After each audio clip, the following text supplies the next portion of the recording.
ito lang kasi tol, kasi maraming nag-request na balikan natin si Tatay Victor at si Apo Banak, kumustahin natin. So ito na po yung request niyo tol, no? At nagpapasalamat tayo sa nagpaabot, nagbigay ng kunting tulong sa kanila. Sigurado ko tol na matutuwa sila nito, lalo na si Apo Banak.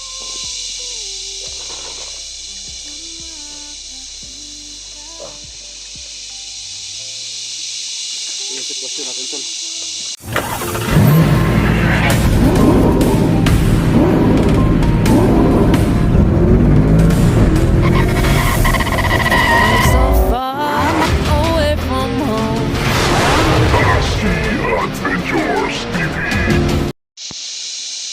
Hello tol, sa mapagpalang araw po sa ating lahat, no? So dito na tayo nag-intro tol.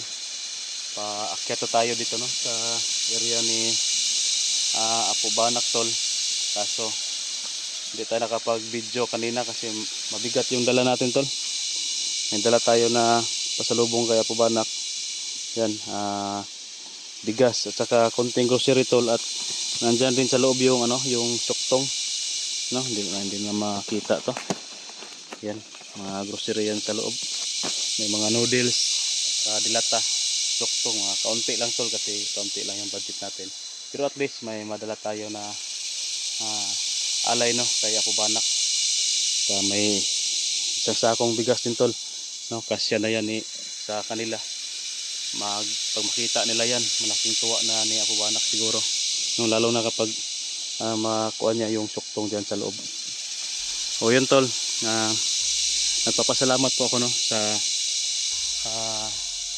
nagbigay po nito tol, nagpaabot ng tulong, kaibigay kay Apo Banak. At dinagdagan ko na lang ng konti, no, kasi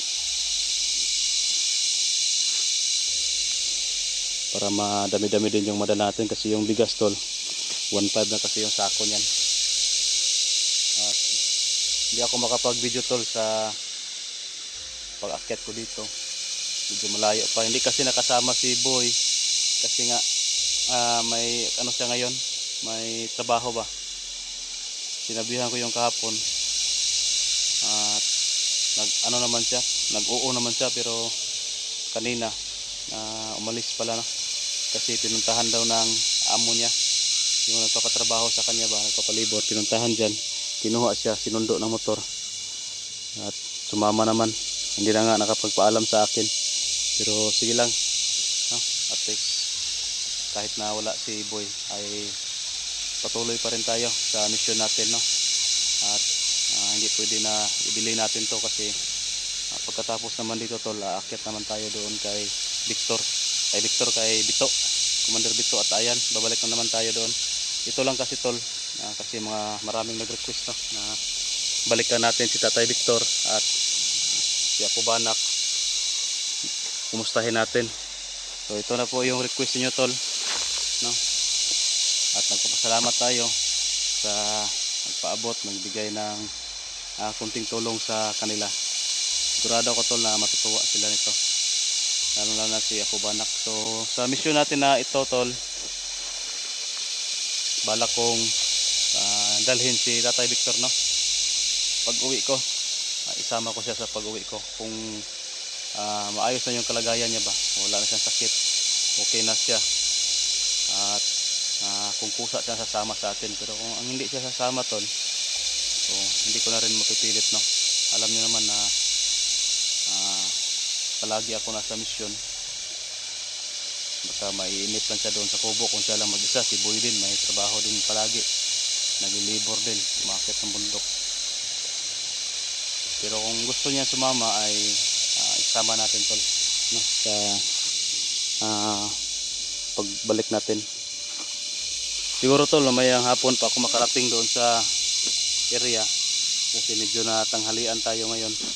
May pa kasi ako pinuntahan, kaya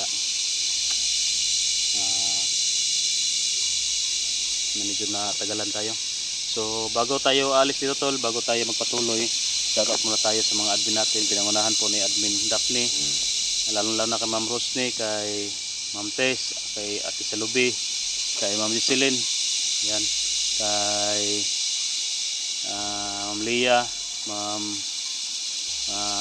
Edna Lu, yan, Aligro, Ma'am Marife Aligre, Ma'am Aimee, yun, shout out po.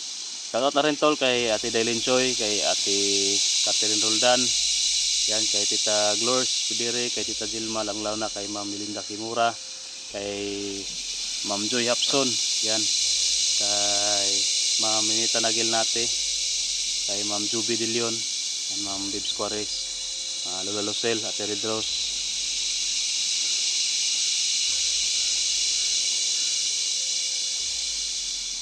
So yun tol, no? Sobrang hirap nito kasi mabigat din yung dala ko na bag, parang nasa 10 to 15 kilos, tapos magdala pa ako nito 25 kilos, 15 to 40 kilos, tapos ito tol nasa 15 kilos din. So more or less 50 kilos tol yung dala natin ngayon.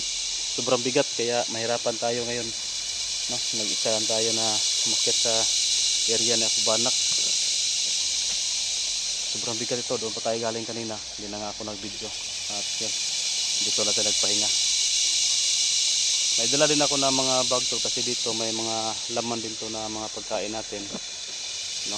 Dipinsa lang kasakali na patagalan tayo or mga balakid ba, no? Ganyan talaga. Tayo laging handa lang tayo sa mga mission natin para kahit ano kasi natin sa experience natin ba na matatagalan tayo sa area, at least ready tayo, no? Pero hindi tayo magtatagal tol ha, doon sa kay Kubanak. Balak ko lang na babalik agad kasi may mission pa tayo doon kay Bito. Kailangan pa natin na sugpuin si Commander 19, no? So nagpapasalamat ako tol sa nagbigay nito.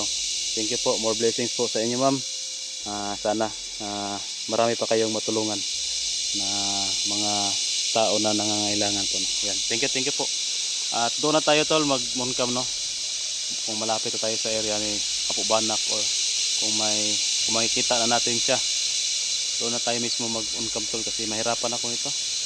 Ang bigat. Ito yung sitwasyon ko tol ha, pakita ko sa inyo.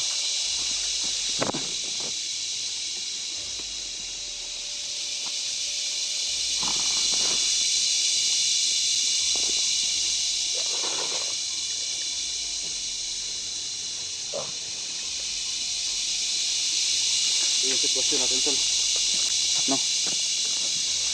Oh, paano na yan? Mahirapan ako pag maghawak ako ng kamera, malaglag tong bigas na dala ko. Kaya kailangan talaga natin na itago muna yung kamera, lagay natin sa bag pati yung vlogging kit tol. So yun tol, kailangan talaga, no, na i-off cam natin. Maraming salamat po tol, no? Abang lang kayo mamaya sa natin video natin.